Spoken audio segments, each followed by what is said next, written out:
Welcome to Movie Insight Global. Today I am going to explain a fantasy adventure film called Snow Monster. Spoilers ahead. Watch and enjoy. Somewhere in the snowy mountains of the Arctic, a group of genetic researchers from Hong Industries are examining the location, after receiving some abnormal signatures from the area. Their expedition leader Ching quickly notices spikes on their radar, indicating a disturbance of the gravitational fields nearby. This is immediately reported back to the headquarters, where the senior research professor Lin thinks that the abnormality is a great primer for genetic mutations. Very soon, their vehicle begins malfunctioning, which prevents them from moving, and the people notice something moving underneath the snow. Suddenly, a gigantic arm flies out from beneath the mountain and smashes down beside the car, breaking all the windows at the same time. Massive horns appear in front of the vehicle, as the people watch in shock, and the entire car is pushed off the mountain while everyone bounces around as they roll down towards the abyss. They eventually manage to hit the bottom, while the entire team is gravely wounded, and Ching watches horrifically as a giant snow monster approaches the people. Realizing that the team is in trouble, Professor Lin goes with Kai to look for an archaeologist known as Fei. The man clearly has no interest in any of their offers, as he had a falling out with Hong Industries, especially with his ex-girlfriend who turns out to be Ching. However, when the professor tells him that the woman is in danger, Fei quickly decides to save her by going there himself, as he obviously still has feelings for the girl. They immediately begin their journey towards the last location of their team, while being accompanied by numerous soldiers, eventually arriving at a mysterious ancient temple. Fei immediately notices that the place is very strange, as all his tools are malfunctioning due to disturbances from the local geography. The man takes out the map and realizes that the patterns of the pillars match precisely with his diagram, and Fei is able to locate the switch to the entrance very quickly. When they press the mechanisms together, the ground begins to shake, and numerous columns rise out from underneath while the people watch in amazement. Suddenly, the ground breaks open in the center, causing everyone to fall down as they land inside a massive cave, while all their signals are cut away from the headquarters. Luckily, no one is hurt from the incident, while the people begin to search around for an exit, and they quickly find the remains of soldiers from thousands of years ago.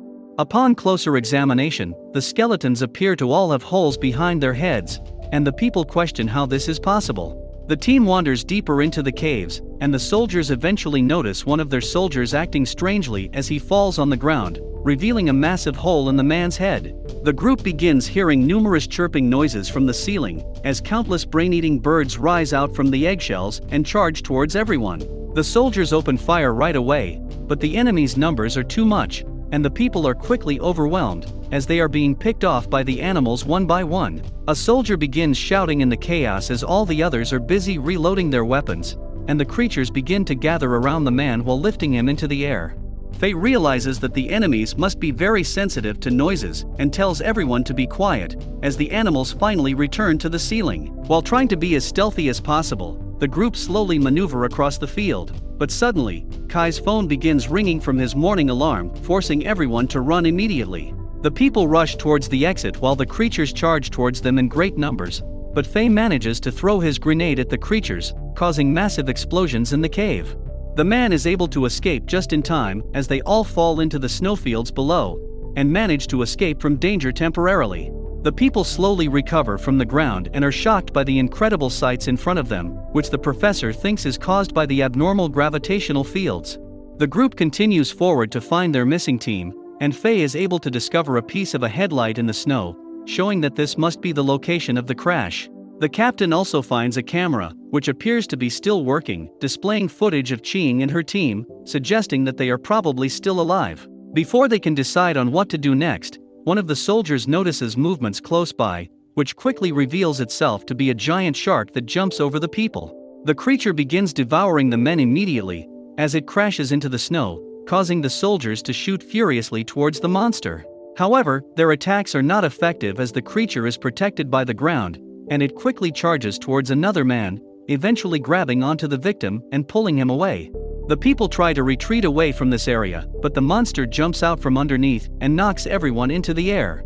The creature launches at the people once again as it opens its massive jaws, causing everyone to cower in fear. Before the animal can devour the humans, the snow shark is grabbed onto by a massive humanoid, which turns out to be the snow monster. The people watch in shock as the giant creature begins hitting the fish on the mountains and creating earthquakes with every strike. The creature eventually starts consuming the giant fish, but a soldier fires his weapon by accident, causing the monster to become hostile as it roars furiously at the group. The soldiers begin firing all their weapons at the massive beast, but the attacks are useless against the opponent, only managing to make it even angrier. The creature strikes the mountains using tremendous force, causing a powerful shockwave that knocks the people onto the ground. The humans try to fire the rocket launcher at the monster, but miss the creature completely and create an explosion on the mountains, eventually causing an avalanche.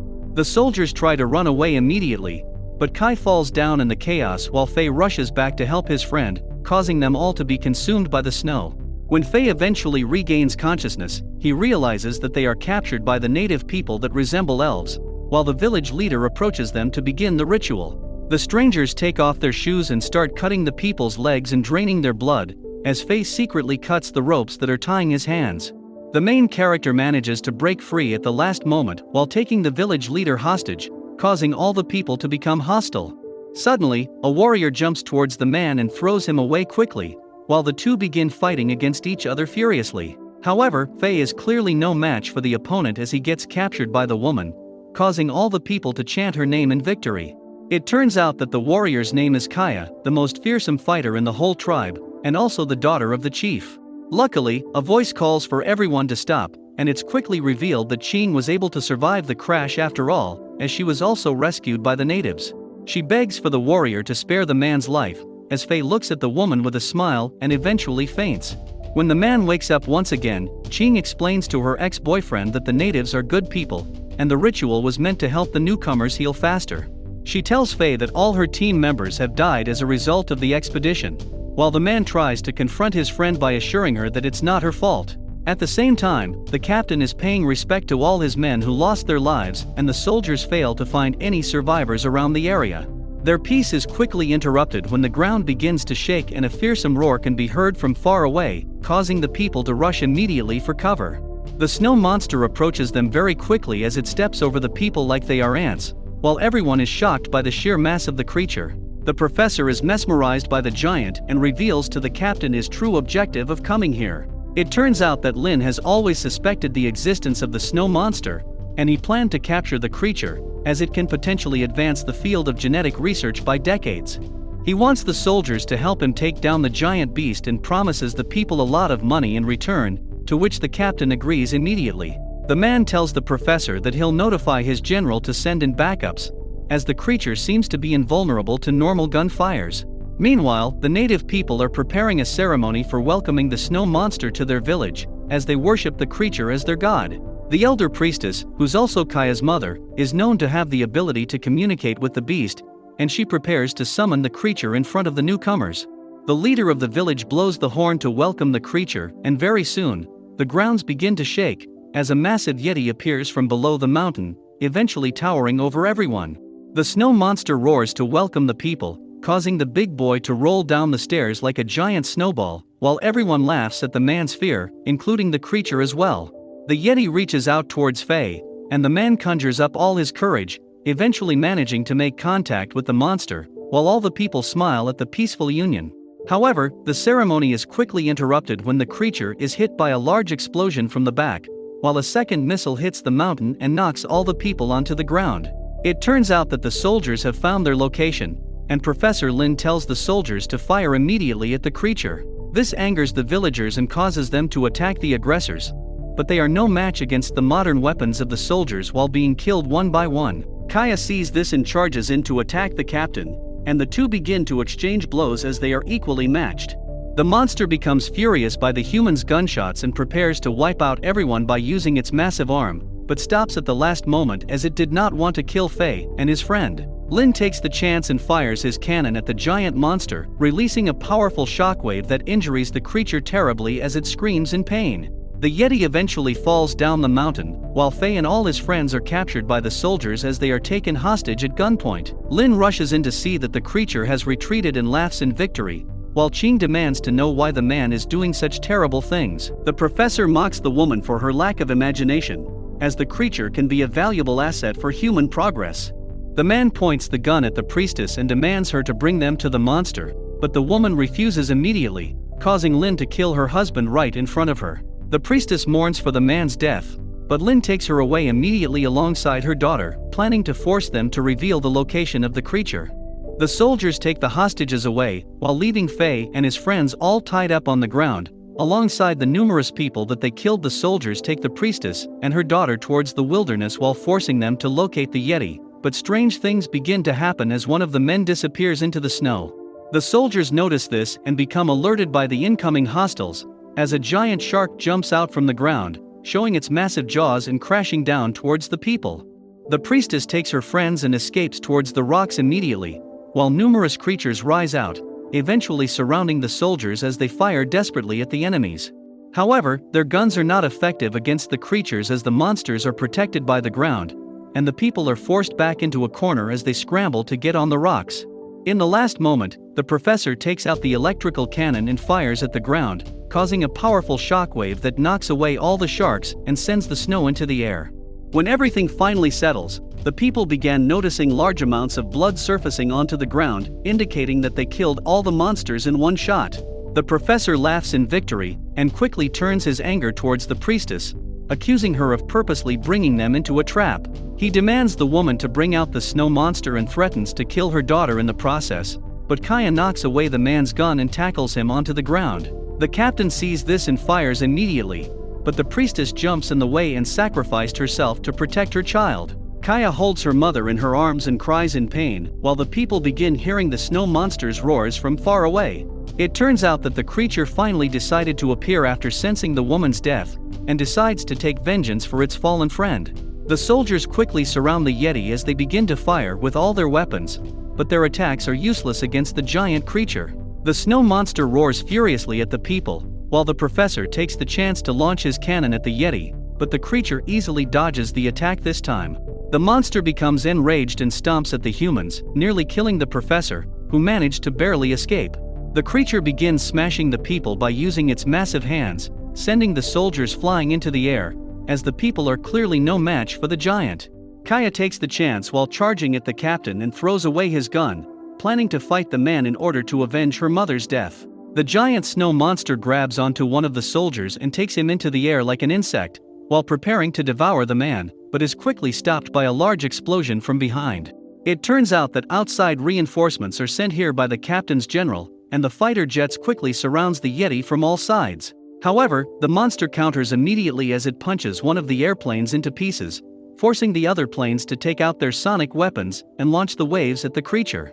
Professor Lin takes the chance and aims at the Yeti before shooting his cannon at the monster and stunning the giant creature in place. Before the man can do further damage, Qin points a gun towards the professor's head, trying to convince him to stop this madness, but the man is able to take away her weapon immediately. He forces Qin towards the cliff, eventually causing her to fall down, but the woman is quickly saved by Fei, who was able to escape just in time. Before the man falls down as well, Kai throws the ropes at the main character and is able to rescue the people by sacrificing his family jewels, eventually managing to pull back his friends. Fei rushes quickly towards the rocket launcher and tries to take down the fighter jets, while Kai runs to help Kaya in her fight. The captain continues to attack the woman furiously, eventually managing to strike the warrior and sending her flying across the field. Before the man can finish the kill, Kai rushes in and knocks the enemy away, while absorbing the opponent's punches. The captain throws the big boy on the ground and begins turning him into the most durable punch bag in human history. This gives Kaya the chance to grab onto the man and begins choking the captain out, eventually killing the mercenary and avenging her family. At the same time, Fei manages to lock onto the enemy planes and fires the rocket launcher, destroying the fighter jet in the massive explosion. The numerous debris flies towards the people and lands right on the professor's leg, while trapping him on the ground. The snow monster is finally able to break free, as it jumps in the air and smashes the other plane into pieces as well, before roaring furiously at the people. However, the professor refuses to give up and tries to shoot at the creature once again, causing the monster to smash down using tremendous force and turning the man into a human pancake. The snow monster turns towards the humans and sees all the wounded people, and the creature can't help but feel sorry for its friends. The giant eventually turns away and slowly disappears into the far distance, while Qin hugs Fei passionately for saving her life. The three survivors try to say goodbye to the natives while remembering all the people and their kindness towards the newcomers, but quickly realize that everything has been destroyed, as there are barely any villagers left. They can't help but turn back in sorrow, as there is no happiness in the people's eyes, only pain for their loved ones who have died. Thanks for watching. Please like, share and subscribe the channel.